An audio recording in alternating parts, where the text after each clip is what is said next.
Kia ora, Aotearoa, and hello New Zealand and to the whole wide world. You are listening to the Yeah Nah podcast, the official podcast of the New Zealand Skeptics. I'm Bronwyn Rideout, and with me this episode are my fellow co-hosts, Mark Honeychurch. Hey. And Katrina Borthwick. Yada. So we don't usually like telling people what day we're recording because we're trying to make it sort of time neutral. But for people who are interested, we are recording the day after April Fool's Day. But given that it's April 2nd here, but still April 1st somewhere in the planet, we still get to enjoy about another 2 days worth of pranks and dubious internet content. I want to check in with both of you. Have either of you come across anything interesting that made you take a double take today?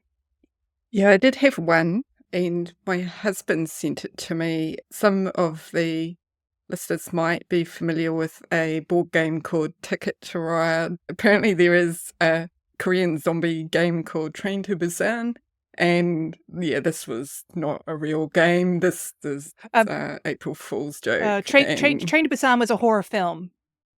So the only one I've seen today is The Lockpicking Lawyer, and every April the 1st he does a lockpick which is heavy with innuendo. It's very sexually themed. Previous ones have been things like talking about how he's trying to get into his wife's beaver or access his girlfriend's back door, which were obviously the beaver was a type of lock and the back door was to the garage. And this year he was beating the one-eyed monster. The one-eyed monster was a padlock that had an eye put on top of it, and he was trying to pick it in various ways. And yeah, like every 3 or 4 seconds, there's a new bit of innuendo, a sexual pun in there, and I find it fascinating given he's such a straight-laced guy, the lock-picking lawyer, and then once a year he goes totally lewd on April the 1st. I guess because I get lots of, I'm interested in AI slop, so I get a lot of the doctored images. I also watch like really weird videos. Like I like watching videos of people about doing ballet and how they fit point shoes. And so I got one image of, oh, look, we have these new shoes out. It was like a little point shoe for every toe. I had a really good one that actually stopped me for a moment. It was V energy drink, and their April Fool's joke was the melatonin sleep drink. I like it. And then the other one was from one of the music exam conservatories, and they were level 1 exam pieces for the kazoo. I thought that was nice and subtle. This one, I had to go look. Val Kilmer died on April 1st. Oh, okay. So, yeah, there've been a couple like that where it's like, no, this isn't an April Fool's. This is actually a thing. I think one of them is a lawsuit between Carl Jobst and Billy Mitchell. Carl Jobst does a really good job on YouTube videos pointing out people cheating in video games to get a better score. Billy Mitchell, who's like the grandfather of speedrunning with lots of classic games, he used to have world records, and he's pointed out that he cheated and lied for a lot of them. But it sounds like the lawsuit's not going his way. Maybe it's more of a defamation thing, I think, where it's not whether Billy Mitchell cheated, it's more about whether Carl Jobst said stuff he shouldn't have said, and I think that might be the case. Right. And I guess also in terms of, first or seconds, as it may be, this is what our second episode, recording something using the Descript software. And Mark, you were looking for some feedback. What have you heard back from our listeners so far?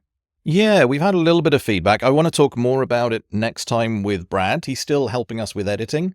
He's going to give the software a try this week and see how he goes with editing it. But my experience so far was really good. The only issue I think we had reported, Bronwyn, was a couple of people said that your voice was being clipped. So I don't know what's going on there, whether it doesn't like the Canadian accent has decided it's trying to get rid of you or what. I don't know. Maybe it's slowly pushing me out of the podcast in its own little way. Just one word at a time, yeah. One other thing I've got for today, before we start on our articles, actually, is I got a really nice text message from my Mormon friends. And I just wanted to read it out because it was a little bit sad. They messaged me today and they said, "Hey, Mark, we wanted to touch base and let you know that this will likely be our last visit with you for a while, as Elder Powell will be leaving the area soon. We both appreciated our visits with you and the thought-provoking discussions we've had. Your insightful questions and skeptical perspective have helped us think more deeply about our beliefs, and we're grateful for your thoughts. We're looking forward to catching up with you one more time before we go. Are you free to meet up sometime today?" It was really nice. So they came round and we spent like just under an hour having a chat today. Really nice conversation, but it's sad I won't see them again.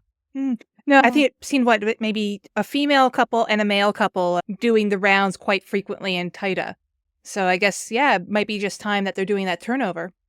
Yeah, I think what they said today was that they had an April Fool's yesterday. They're given really little notice, like a few days that they're going to move, and it's something like every 8 weeks or 10 weeks. There's a block of time they spend somewhere, and then they're told just before they're going to move, right, you're moving or you're staying. I think they were told yesterday that they were going to be given an extra week, and then it turned out not to be true. They're finding out on Saturday whether they're here or not, and one of them has been here in Porua for 24 weeks.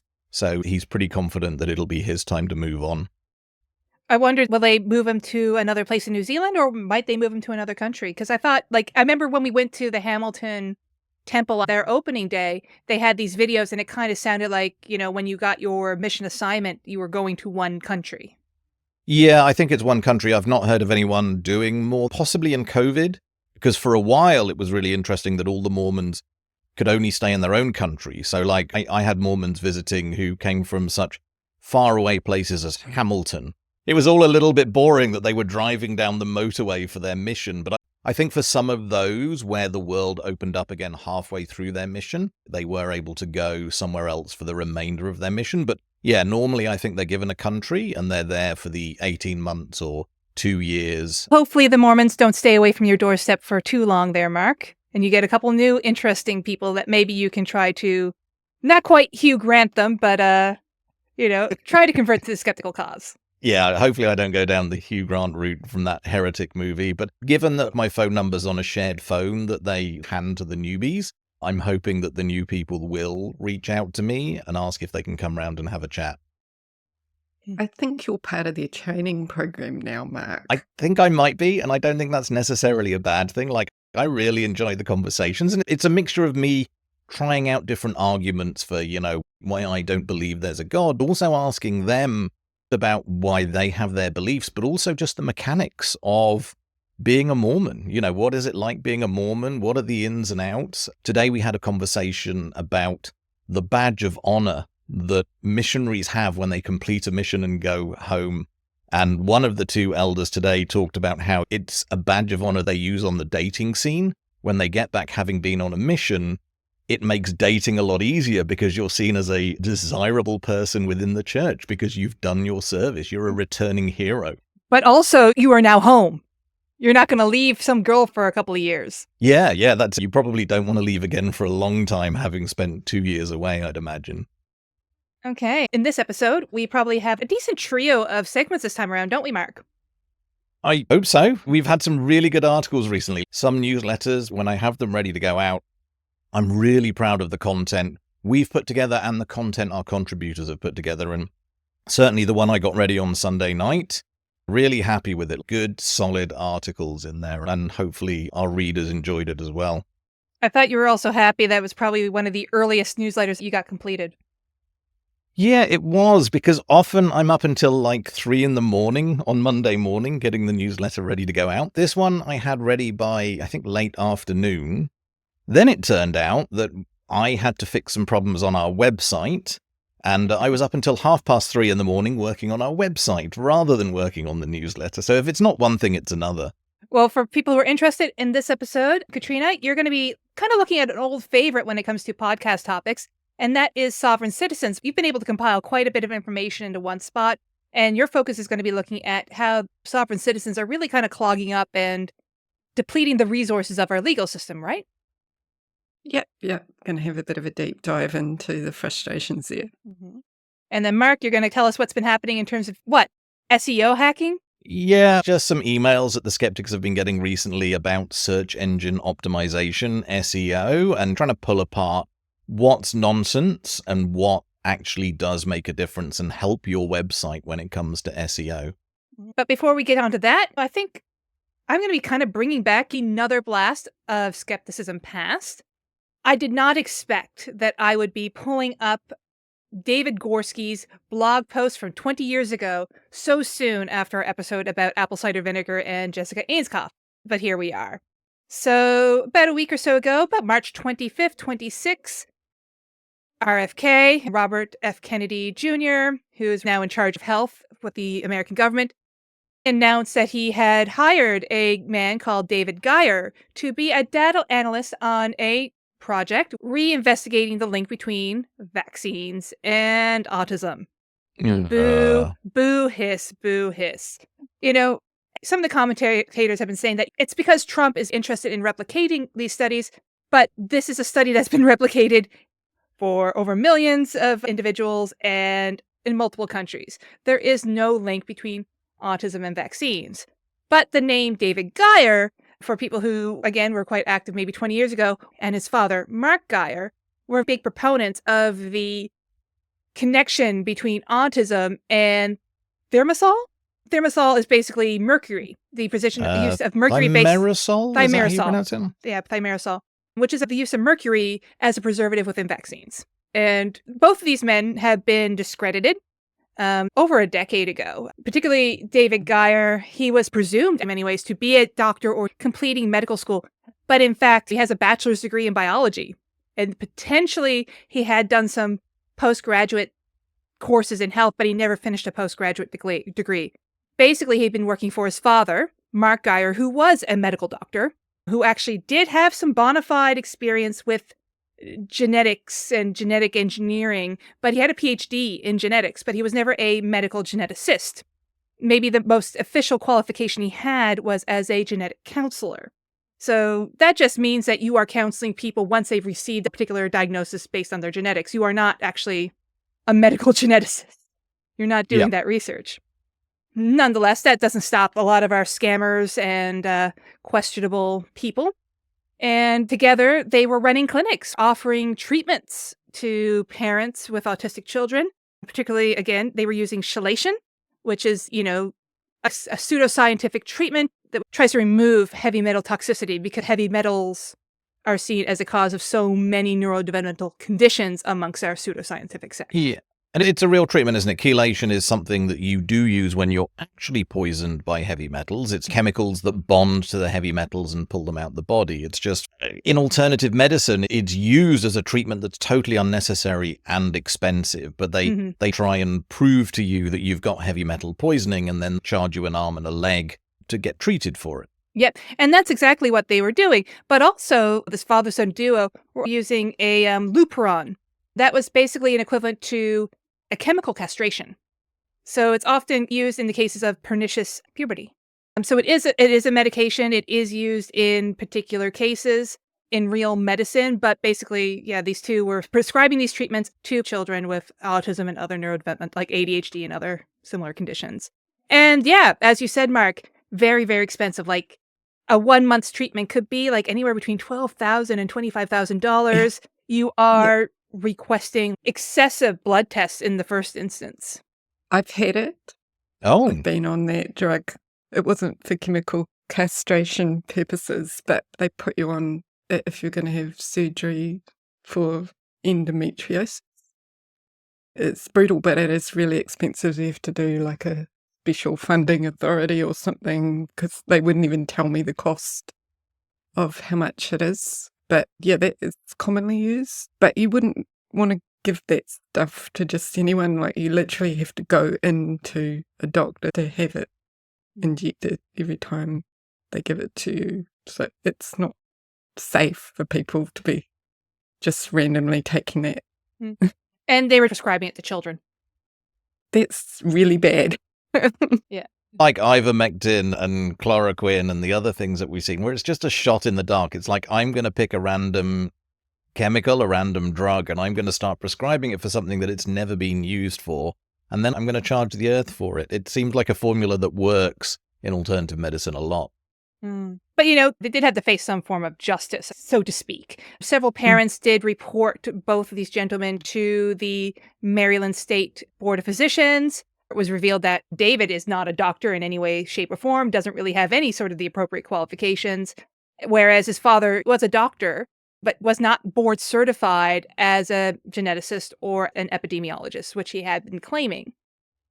So they were censured, and particularly Mark Geier lost his license to practice medicine in several states, but that didn't stop them. They had owned several businesses, like medical legal consulting businesses, genetic businesses. They owned clinics. Whether those clinics were still operating, I haven't been able to find out, but many of their businesses still claimed a Maryland address. They kept on publishing papers in all sorts of journals. If you look at Retraction Watch, we know that a lot of these journals, they're not quite thorough in their ethics or in their peer review.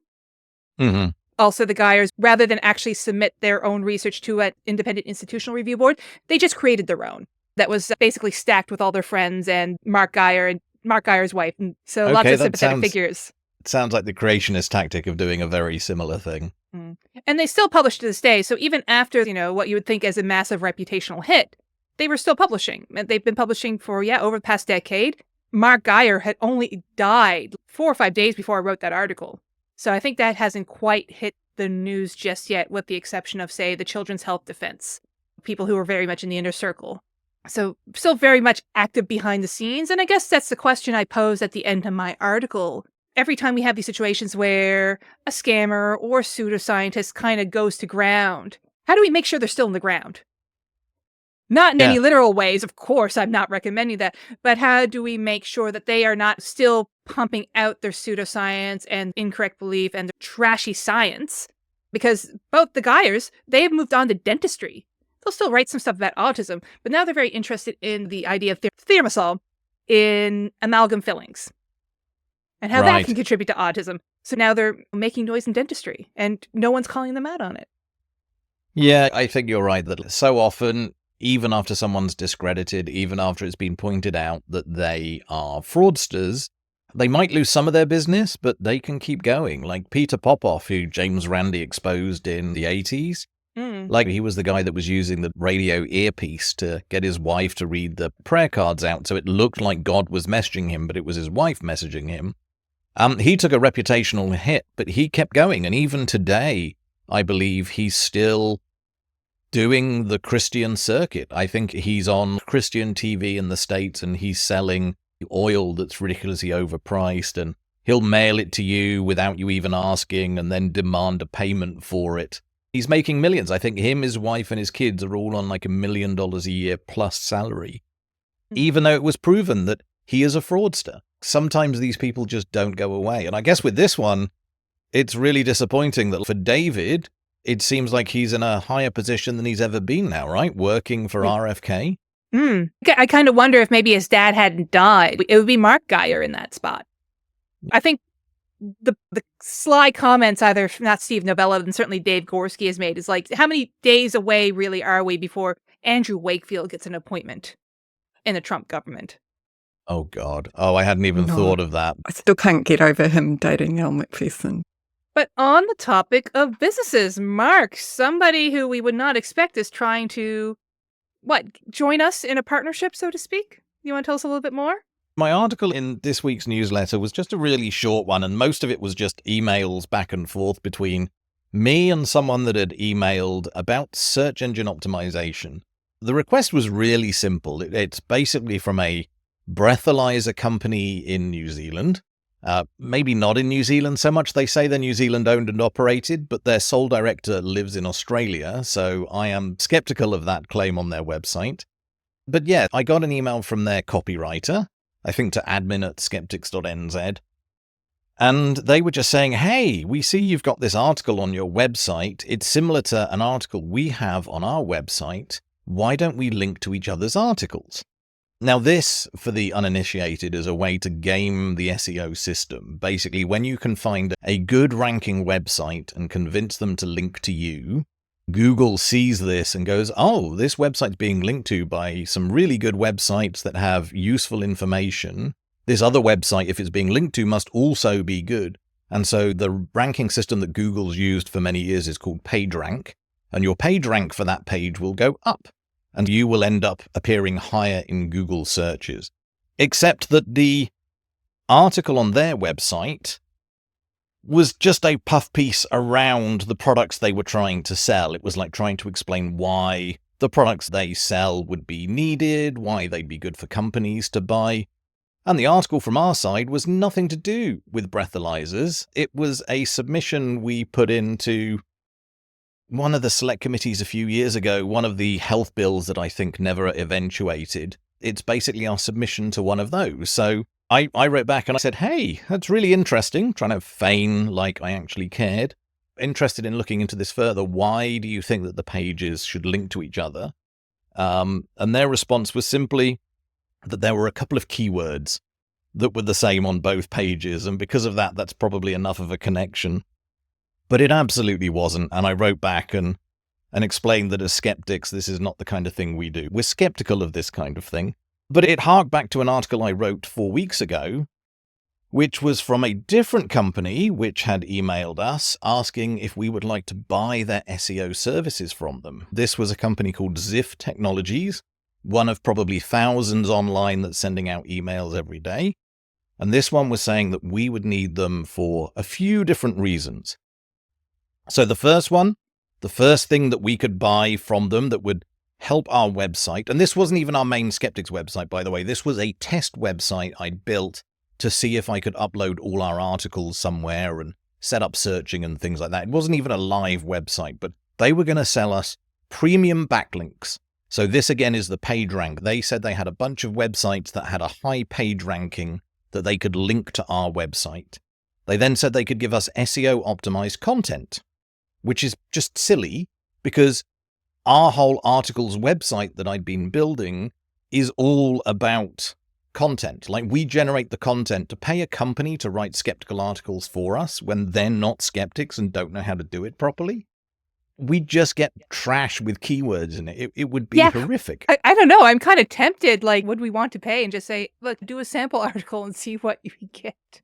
Yeah, so in my emails back and forth, I was trying to angle for a freebie. It's like, can we see a sample of the kind of article that you would write? I presume they do it on the cheap by getting AI to do it these days. I reckon that's going to be the way to do it cost effectively. But yeah, so that was the second one. And then the permanent do follow links. And I was like, what the hell are do follow links? So in web development, when you have links to third-party sites or any link that you can click on that will take you somewhere else on the internet, you can put in a no follow. So if you don't like that website, if you don't want that website to get the thumbs up to Google, you can put a no follow that says basically, don't follow this link, don't index this website. We don't think this website's a good thing.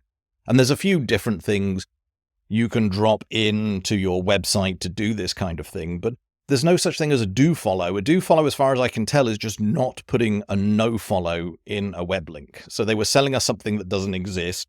And then the last one, they told us they had proven expertise. And their proven expertise was over 3 years of experience. I get the technology is relatively recent, but 3 years doesn't seem like a lot. It's like I've been building websites for over 20 years now, and that's just me. Presumably this is a team that have 3 years of experience. It's not a lot.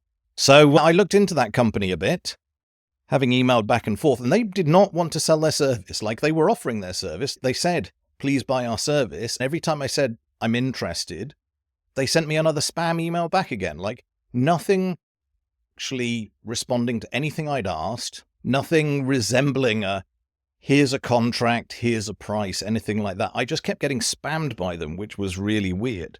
I looked into it a bit more, and their own website was horrific. They have prominent links to pages like their blog page and other pages. They're all broken. Like, most of their website doesn't exist. You click on the link, there's nothing there. They have such a bad website that really, really just doesn't work at all. It's like, these guys don't know what they're doing. I'd hate to think what would happen if you actually use their service. I'd presume, if anything, your page rank would go down. I presume that your website would show lower down in the Google listings if you gave them money to do this. But it was just an absolute mess. I got an email the other day from one of our readers saying, hey, I read the newsletter. You mentioned that you'd written a previous article about search engine optimization. Could you share those tips that you said you'd done? And if people are interested, you should be able to find online somewhere, especially if you get the newsletter, you'll be able to find my hints and tips. But honestly, if you're trying to optimize your website, it's really simple. Just follow the rules. Don't try and cheat things. Don't try and get around Google systems. Just work with Google systems. And if you need to know more, do a quick Google search, because online, Google has a bunch of stuff just telling you what to do. Like, there's several pages I linked to at the end of my article that just go through point by point. Here are all the things you need to do. If you've got an important heading, put it in a heading tag in your HTML. If it's the most important, it's an H1. If it's slightly less important, an H2. A little bit less than that, it's an H3. Keep your text content as text. Don't put it in images. Try not to upload PDFs and Word documents to your website. Like if you're showing people content, make sure it's on the page as HTML. Generate new content that's engaging, that people will want to be interested in reading. Keep your URLs short. Don't try and put lots of keywords in your URLs because it just makes it hard for someone to type that URL in if they see it somewhere else. And you don't need to pay for Google advertising either. Google advertising can help you in certain circumstances, but it will not make your website go higher up the page rankings. We will push your website up onto the first page in the ad section, but for the organic rankings, the actual proper rankings of where a website should be, paying for Google ads will not make a difference to that. And then finally, make sure your website performs well. If it loads quickly, if everything's optimized, it's going to be much better for your customers, and Google will see that as a good thing. But if your website's painfully slow, people won't like seeing it, and Google will decide to rank you less. So that's it, basically. That is my set of recommendations. They're really simple. They're really obvious. The big thing I say is, unless you're absolutely sure that you need a consultant to help you with search engine optimization, you'll probably find that you can do a better job yourself. If you're looking after your own website, if you've got a small business website, as long as you're doing things the proper way, you don't need to pay a company thousands of dollars a month to try and trick Google into getting you a better ranking. Apart from anything else, there's a risk that Google will find out if you've tried to cheat the system, and then you will drop down the Google rankings a lot, and you don't want to risk suddenly not being in the first 5 or 10 pages of Google's search results. So do it properly, do it well, follow the rules, listen to what Google says, and your website will probably do pretty well in the Google search rankings. And that's it. So if anybody wants to know more, feel free to email me. I'm happy to talk SEO, and I'm definitely happy to trash talk those companies that are out there selling SEO services. So I guess the question is, if people wanted to do this on their own for free, I mean, what's the value of going to YouTube or a wiki? Are they just as good in terms of that advice, or should our listeners avoid? Oh, good question. So YouTube probably has a lot of good stuff. If you're using WordPress, which you probably are, I think over half of the world's websites use WordPress these days. So if you're using WordPress, you'll find videos about plugins, and you don't need to pay for a plugin. There's Yoast and a few other plugins for WordPress that do a good job of helping you see how your pages are optimized. They make sure that the right tags are in there so Google can index properly. Find a video that tells you how to configure that properly. But honestly, the plugins themselves kind of hold your hands these days and walk you through the things that you need to do to make sure that your website is going to look good in Google rankings. But yeah, I mean, just in general, I'd say, yeah, videos about WordPress and just optimizing WordPress for SEO. And if you're using something else like Drupal, I'm sure there are plugins that'll do the same thing. And yeah, there'll be videos out there that'll help you as well.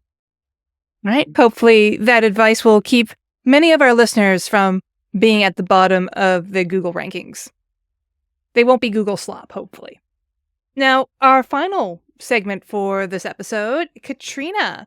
As I said, you've done quite a bit of research regarding sovereign citizens. I mean, sovereign citizens have been kind of a perennial topic for this podcast. Myself and Louise Richardson, who is a former member of our committee, wrote about Robert Blake, who is a priest of the Genesis 2 church, which was kind of, basically shilling another autism cure, which was bleach or a pool cleaner. Mark, what were the other topics, other famous sovereign citizens that you and Craig have talked about over the years?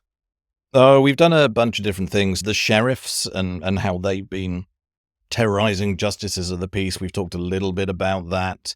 And the people who think they can avoid parking tickets by claiming that their car is a boat. So we've definitely touched the surface a bit. But what I loved about Katrina's article is the depth she's gone into. This is part 1 of how many parts, Katrina, are you planning for this series?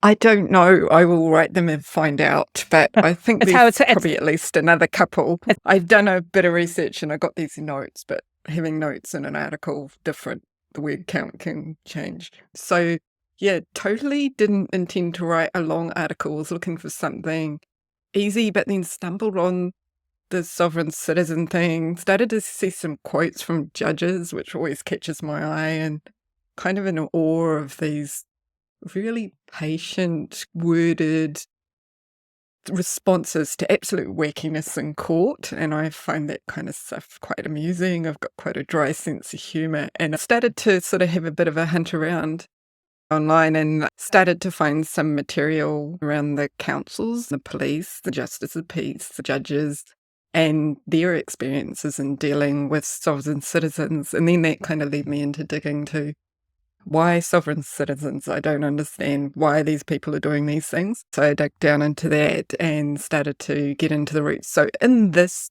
episode, I'm going to be talking about the grief this is causing with the police and councils. But first, I'm going to do a bit of a refresher of the beliefs that they generally hold and where those beliefs come from, because I think once you understand that, you start to understand why they do some of the things they do. It's still wacky, but there is some sort of internal logic going on there.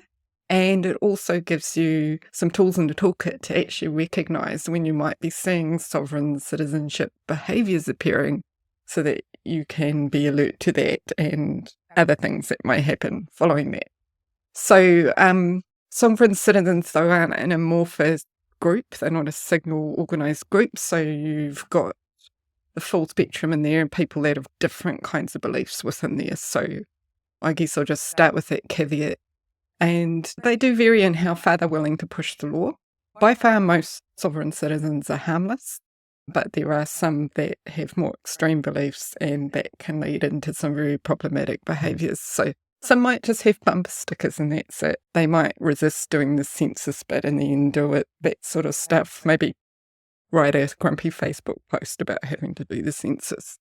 Some may try to get out of parking tickets, as Mark said, and some might try to steal your house. So it can get a bit of a mixed bag, but there are some common elements that emerge. And the New Zealand Threat Insight Group in 2021 gave a summary. They were trying to define what sovereign citizens were, and it was quite good. They called it a highly diverse, decentralised movement that claims that national governments are illegitimate and that individuals can legally withdraw their consent to be governed by national governments.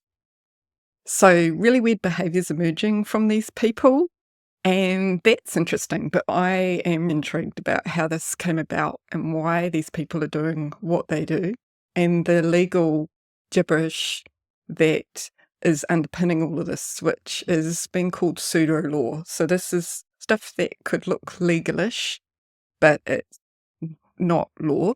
It's a bit like you have pseudoscience. People use sciencey words to make their claims look scientific. You get the same thing in law. People will make legalish claims to make things look legalistic, but it's not a real thing. I want to focus on New Zealand, but the origins are in the US. So we've had noticeable sovereign citizenship activities happening in New Zealand since the early 2000s, but that went right up in the COVID pandemic.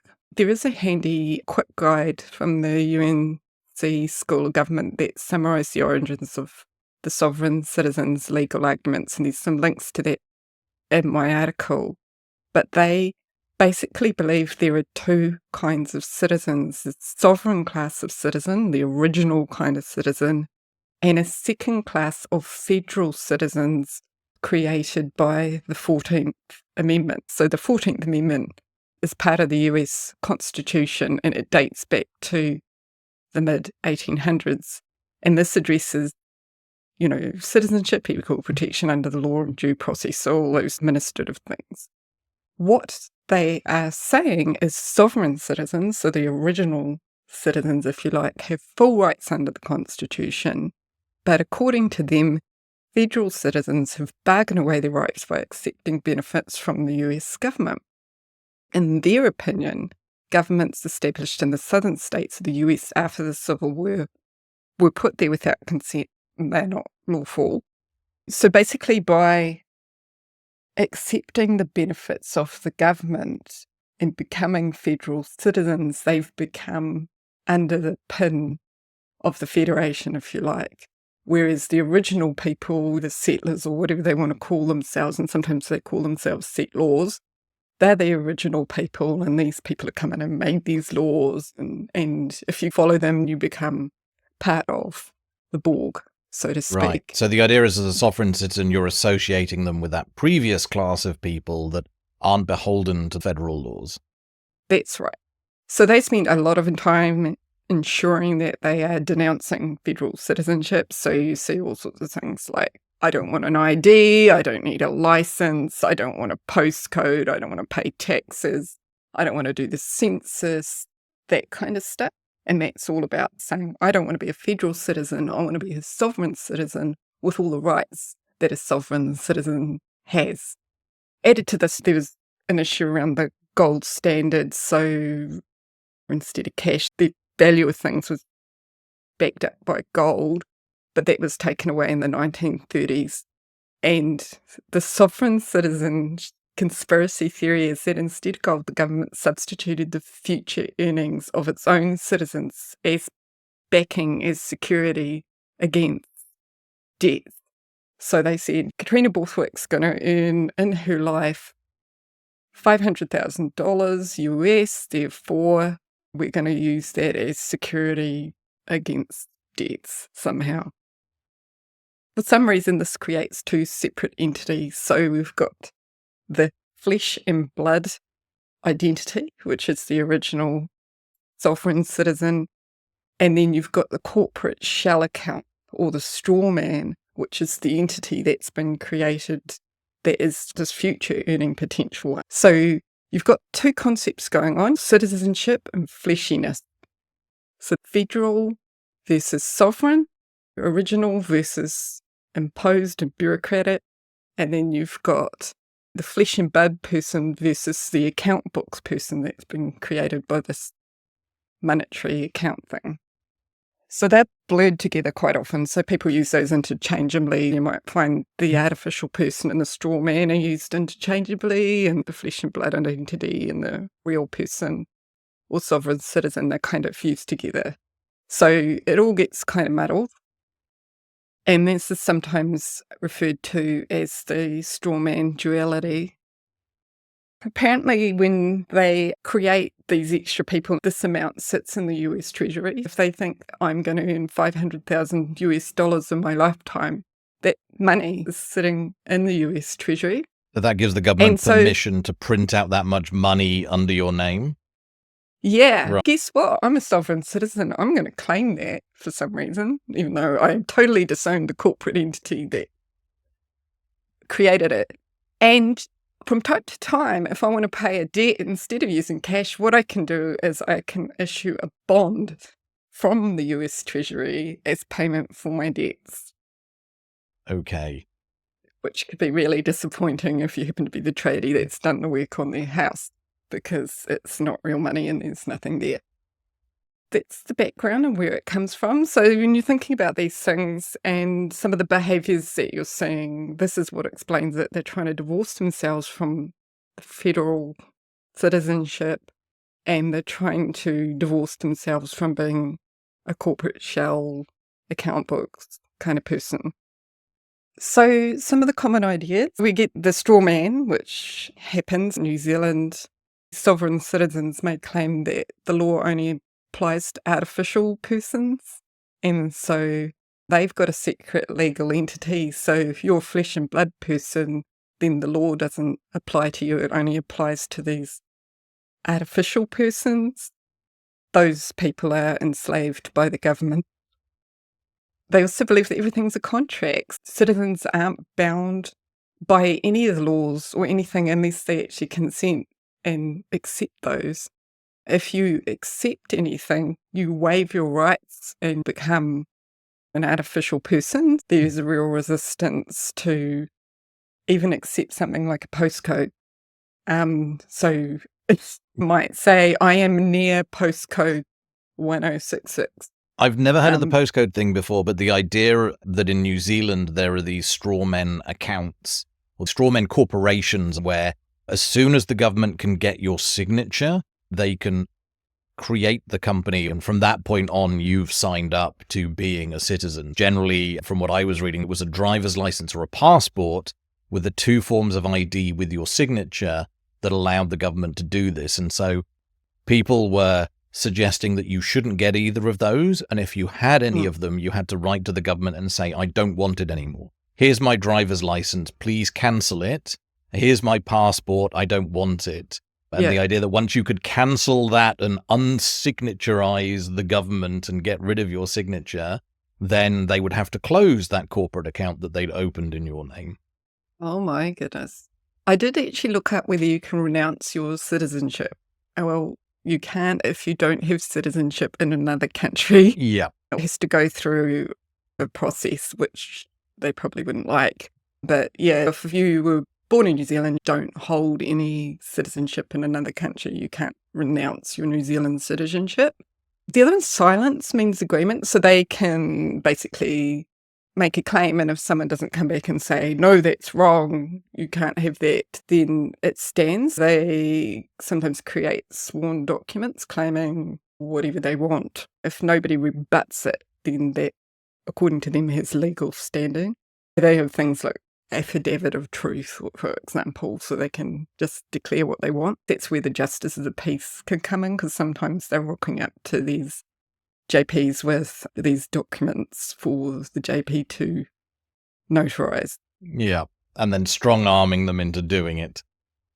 Yeah. The other one which gets a bit tricky is that a legal action requires an injured party. So if nobody is injured by a crime, there's no crime. Speeding, for example, if you don't injure anyone. Drug abuse, they might argue that only hurts yourself. Public drunkenness, vagrancy, consensual, I'm putting air quotes here, sex with minors, it can get really icky. So what is an injury? Our laws are in place for a reason, to protect people, because people have different views on what harms people and what does not. A lot of our laws are in place to protect people from others. From the US origins, there's the belief that the law doesn't work because the only valid currency is gold and silver coins.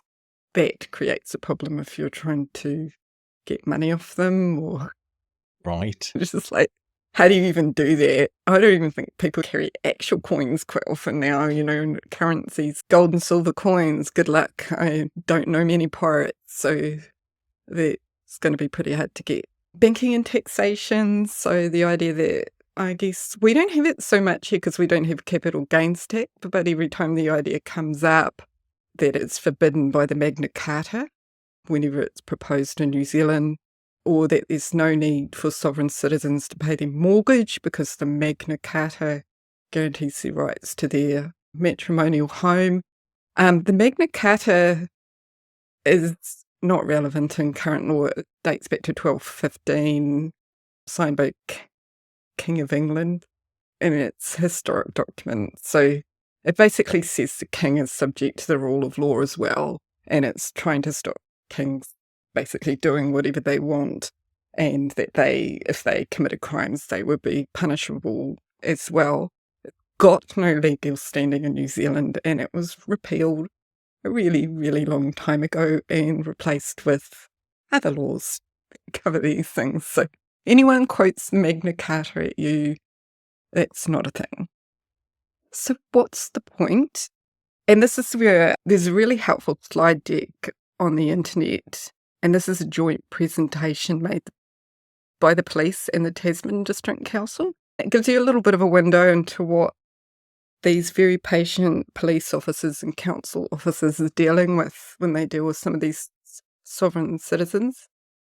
And so they're seeing things like people trying to annul their debts by renouncing citizenship. So I don't have to pay my rates because I'm not a citizen, so I'm not going to talk to you about it. People trying to get out of convictions, prison, traffic offences, people not wanting pay rates, people wanting to avoid getting or paying for building consents so they can just build a house on their property or make changes to it They don't need to get a consent.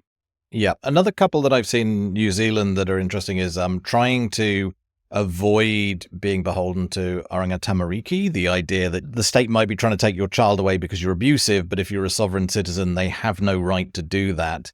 The second one I've seen come up quite often is fishing quotas. The idea that as a sovereign citizen, you no longer have a limit on the number of crayfish or paua that you're allowed to fish in a certain time frame in a certain area. So, I mean, all of it's really just saying, I don't want to follow the same rules as everybody else. I want more than everybody else. It all seems to be driven by greed. Yeah. The other way that can be a bit destructive is the Official Information Act. You've got the Official Information Act, which is your main government departments. People can request information. But you've also got the local government version of that, the LGIMA. That's council's right. You can lodge hundreds of requests for information and ask weird, wacky, loaded questions that don't make any sense. That someone's got to work out what they mean and check that there's no actual, real, legitimate questions in there as well, because you can't dismiss those. If it gets too bad, there's a category called vexatious and frivolous, so you can kind of get rid of them and stop answering them. But the bar is quite high, and if you don't answer a question to someone's satisfaction, they might go to the ombudsman, and then that's a whole process that can take a while to work through. They're easy to spot, right? When you read through them, a lot of them, it's barely a question. It's more people trying to argue with the government and saying, look, I know what's really going on. This is a gotcha. The question is just a vehicle by which this person is delivering their barb. Can you please list the transactions in which you're defrauding the public and stealing money from them illegally? That kind of question, yep. There was a case in Raglan recently where a couple tried it on with unauthorised home renovations and sent a document to the council saying they had got a consent, but it had been granted by a person called Piripi of the Hapu Sovereign Authority of Te Ika Maui. They refused to meet with the council unless they were paid. So they basically said, look, we're not paying it. And of course, the council's going backwards and forwards trying to get the consent paid. And they refused to meet. They said, no, you've got to pay us. We've already got a consent. Go away. And it just makes it worse. Like when I was doing my bit a few years ago about declaring my house and my property to be a sovereign nation, while doing this, I was also reading other people's experiences of doing it. There were people that were saying, I've refused to pay my rates, but now the council's fining me $5,000 on top of my rates. What do I do? And the answers from the lawyers like Liz Lambert, just stay the course, keep going. Eventually they'll realize they're wrong and it'll be fine. Then you get another message 2 weeks later. I've just got another $3,000 fine in the mail. How do I deal with this one? And these people, they've obviously not got very much money, which is why they're trying the sovereign citizen thing, but they are just making it worse for themselves. Yeah, and this couple got slapped with a $20,000 fine, but then that didn't work, so they ended up in court. The letter containing the demand for payment was entitled Notice to One is Notice to All, which means nothing really. The judge, there's a quote, and then he said, it contains purported assertions of legal authority, which is somewhat spurious, and an invitation to pay a substantial amount of money to them to attend an interview. And I'm just like, the restraint that this judge is exercising and writing that sentence is in my bones. Like, it's just, I mean, honestly, they're just lucky I'm not the judge. I would have been like, this is absolute crazy. So they didn't turn up to sentencing. So this is still pending. There was another example of a sovereign citizen tried to seal someone's home, and this is actually a former Nelson Mayor, Rachel Reese, and she came home to find a stranger in her house, and he started yelling at her, why are you in my house? This is my house. It's been decreed. This is my house. Again, he was quoting the Magna Carta, and I guess in the US, they kind of have squatters' rights tends to happen with some of the sovereign citizens, so they'll move into abandoned houses and connect them to services and file documents confirming their ownership of the property. So basically just stealing people's houses. The police have identified a few red flags. How can you work out if someone's a sovereign citizen? Some of the things to look out for are statements such as the government is a corporation, no consent, no contract, or references to maritime law, or maybe the Admiralty, and then storeman funds. The maritime law is another misinterpretation of the US Constitution. In the Constitution, they establish two courts, federal and admiralty. Maritime law is sovereign to itself, so it's separate from federal law. And so people sometimes use maritime law to try and separate themselves from federal citizenship and be separate too. So that's why someone may be claiming that their car is a boat, because they then hope that it will fall under maritime law and then they're not subject to federal law. And people are doing it in New Zealand. The US Constitution does not apply to New Zealand. This is something that seems so simple, but it's really hard to get it across to a lot of these people when they're out there, giving their speeches on the lawn of Parliament and talking about we the people and their rights under the Constitution. It's like, we don't have a Constitution. And then they're flying their Trump flags. It seems like, I guess because all of this is so readily available on the internet, you watch YouTube videos and you get wound up about what's going on in America, and in their heads, people just conflate it with New Zealand. But as you say, legally, this is a totally different thing. Yeah, it's weird. And the other one you might notice is sometimes people write their name funny to denote the difference between the flesh and blood person and the legal entities. For instance, I might write my name in lowercase with some extra characters like Katrina Borthwick or something, maybe with an asterisk or something on the end. And that is me, that's a flesh and blood person.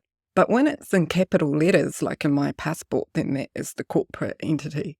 The weird thing is sometimes they do it the other way around, so it's not even consistent. So if you see that might be a bit of a red flag if someone's signing off an email to you with weird lowercase and symbols in their name. They might also call themselves non-resident settlers, so the original citizens, or a living man or woman. There might also be documentation that looks a little bit weird. Sometimes there might be a document that doesn't need to be notarized in any way, like it's just a form, but on every page there is like a red thumbprint, or everything's written in red ink. That kind of goes back to the US, where some of the US bonds cancelled in red ink. So I think it's a reference back to that gold in the US Treasury again. Also, when the thumbprint, it might be a reference to blood and flesh and blood, that you're a real person because you've got a thumbprint as opposed to a corporate entity that doesn't. And, of course, no weirdo document would be complete without some pseudo-legal jargon like notice of default, notice to agent, it's notice to principal is notice to agent, all beneficial rights reserved in equity. Basically meaningless, absolute pseudo-legal jargon. So if you got this in your mailbox and you didn't know much about the law and someone was claiming you'd get arrested if you did something, this could be pretty scary, actually. So I guess it's not good. Yeah, I've written about this before, that these ways they have of speaking, these specific terms that they use, they kind of treat them as if they're magic incantations. Like by using them, it automatically legally grants them these extra rights. They think that by learning to say them and by writing them down, that this is kind of like a key that opens doors for them. It looks like a bunch of kids play acting, really. It's like people that don't really have a grasp of what's going on. And I don't know, like really misaligned view of the world, I think. Yeah. So I think the last one's like allodial titles, which are not recognised under New Zealand law. Long story short, the closest we get to a land title that's free is just a fee simple property. Allodial title refers to ownership of a property that's independent of superior land law, but it's not a thing here. So if you hear that, that's a warning signal as well. See, that's really me having claimed allodial title over my property and, having had my daughter make a flag for our nation, and we went out and we had to dig a hole and plant a seed in it. And we followed all the instructions to claim allodial title. But to hear you just strike all this down and tell me that actually no, this isn't the nation of Honeychurch, that it's still part of New Zealand. That's really disappointing.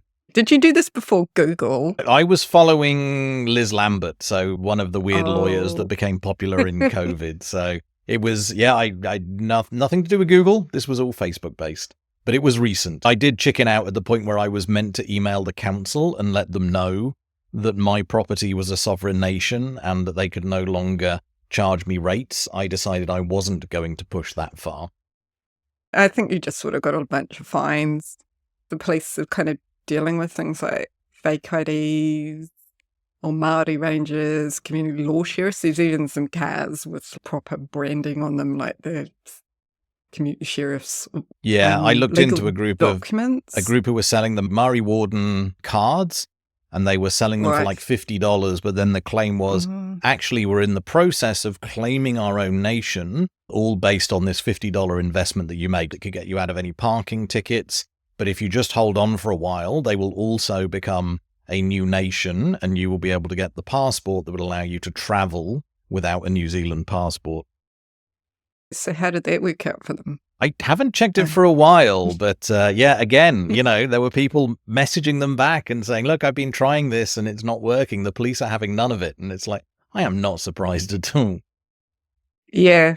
Some of the police officers have had documents suing them, legal documents, but not really legal documents, and mock trials, threatened execution of people, finding the government guilty of crimes and that sort of stuff.